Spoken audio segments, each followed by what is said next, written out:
guys, and welcome back to the Player YouTube channel. And today we've got a rather special car for you. This is a VW, a Volkswagen Amarok, and to be honest, it's not any old pickup truck. This is a lifestyle pickup truck, and I'll explain why they call it that in a minute, because it really is part of your lifestyle.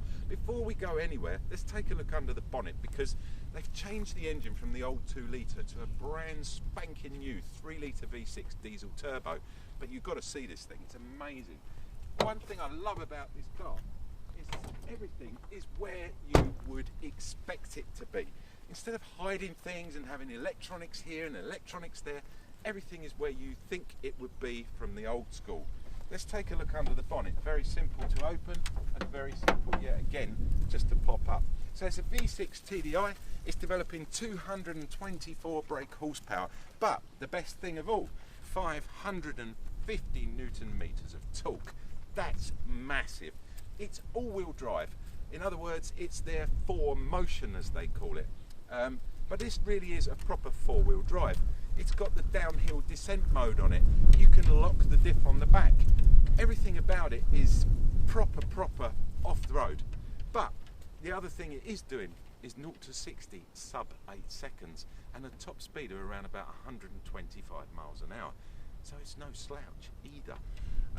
The one thing I've loved about driving this is the economy as well. For a V6 TDI, this is hitting 35 to the gallon, and I've not been hanging around with it, trust me. So let's take a look around the car.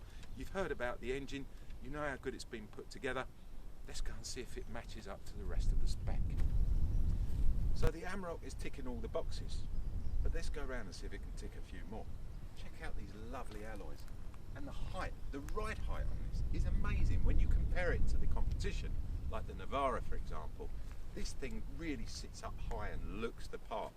And having driven it, what I've found is, even if you haven't got any weight in the back at all, it really rides like a car. So you don't get all that bouncing around when you haven't got any payload on the back. Beautiful blue colour, that's extra, but I think it's worth it. And I love these running boards down the side here. Really smart, big and chunky. We'll look inside in a minute, but let's go around the back. This is the Truckman hardtop that comes as an extra. Well worth it, it's absolutely stunning. Open very easily. It's got these gas struts on the side here, and literally dropping the back down is so easy. And inside they've actually thought to coat it with something that's proper weather resistant and is going to put up with all the scuffs and marks that you use when you're putting things in and out of here. The width of the axle is at the back, purposely done. It's wider than any other in its class. It takes a whole European class pallet, which I've had stuff in here, it's simply stunning. I've even had a dinosaur in here, and that's true, because if you click up here now, you can see the dinosaur video that we did for a bit of fun, where we actually put a dinosaur in the back of this. You're probably wondering what's all that about. Check it out, it's up here. Anyway, let's crack on. So, very easy to shut and close, pull the top down, bang, everything's done. When we took the top off the other day, it's a simple case of 3 brackets either side. Little spanner, undo, 10 minutes, if that. There's an electrical connection runs down. When you buy this separately, if you buy it at the time when you buy the car, VW will fit it for you. It's a small extra charge, but well worth it because they do a really good job. It is fairly simple to fit yourself, but you do need 4 people to lift this off. It is that heavy, seriously. So bear that in mind if you're going to do it yourself. Anyway, let's cut there and then we'll jump inside. I want to show you how it's like in the back for the passengers. So as I mentioned earlier on in the video, this is a lifestyle pickup, and being a lifestyle pickup, it's got to be family friendly, and this really is very family friendly. It's got some rather nice seats in the back. The lovely leather pack really is comfortable. I like that, but not a lot of room knee-wise. As you can see, I'm almost turning over. I mean, we haven't put the seats right back, we just put them in a standard position, but it is quite tight. Height, ceiling height, wonderful. I'm loving this as well, getting in and out very easily, easy to grab and jump in. It is definitely a 5-seater because the middle seat, as you can see, you could spend a few hours sat here, absolutely no problem at all. Getting over this side, I can show you in the centre, there's a 12-volt adapter port here, which you might need if you're in the back, but then something which, I don't know whether it's that consequential or not, is cup holders down here. They seem like they're a bit of an add-on at the last minute, to be honest with you. Anyway, Isofix points on all the seats, which is great if you're going to be putting little ones in here with car seats. Again, you know, I'm not the biggest of guys, but this seat is in my normal driving position, and it really is quite cramped. I love the height of the windows, nice and big, loads of ceiling height, as I said. So it definitely is a lifestyle pickup. Let's jump in the front and I'll show you all the bits and pieces that VW have put on this car. So, up front in the Amarok, it's very easy to get in and out of. That's the first thing you're going to notice. And the door, when you close it, sounds like a Volkswagen should. It's solid. Seats, absolutely stunning. Bolstered out properly, really comfortable. I could drive 400 or 500 miles in this car, and they're both electric, which makes a change, because in the last few cars that we've reviewed on the passenger side, 9 times out of 10 they don't put the electric side to it. Looking at the car itself, it's got an 8-speed auto gearbox. You can have the facility to go into manual mode as well. Doesn't have paddles on this model for some reason, but you can use it separately by clicking up and down on the gear shift itself. Back to the seats quickly. Heated at the front, 2 different settings, hot and not so hot. And then while you're down there, you'll notice this thing here. Now, for the younger viewers amongst you, you'll notice there's a cigarette on there. This is a cigarette lighter. Hardly found these days. Love it. Something a bit different, old school. And guess what? This is called an ash tray. Probably never heard of that either. But that's something you can flick cigarette ash into. I love it. On the screen here, we've got everything you'd expect. So you've got your sat nav, you've got App Connect, you've got your Apple Play as well. So when you use your Lightning connector, which goes into your USB port underneath there, everything will come up on the screen, which is fantastic because you don't have to fiddle about with your phone while you're driving along. Another lovely old school thing about this car is the handbrake. It's a proper handbrake, like they should be. Not that you're going to want to go off road and suddenly start pulling this thing around, but it's just nice to have a proper handbrake. Too many electrical things, they all worry me. We've got a rather large capacity box in the middle here, which is great. As you can see, I've got all my bits and bobbies in there, which is lovely.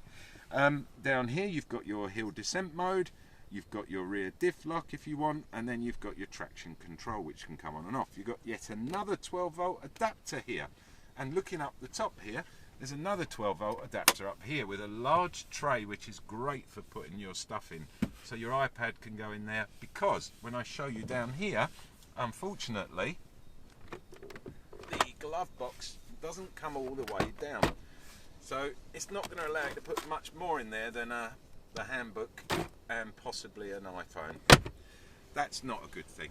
The other thing I hate about this car, I hate about all cars that have this facility, not just this car, is the eco-friendly button for when you're stationary. I think we should have a choice if we want to put that on, not always have to have it on. So every time I have to remember to turn it off, because I'm very aware that, you know, we need to be eco-friendly, but it's so annoying when the engine keeps stopping and restarting. Just a personal thing. Anyway, let's move on. Up here, great place to put your glasses or your sunglasses. That's quite handy. The whole car itself is very, very spacious, and it's so user-friendly, it's unbelievable, because there's nothing hidden anywhere. You haven't got to find anything named in some different language or something.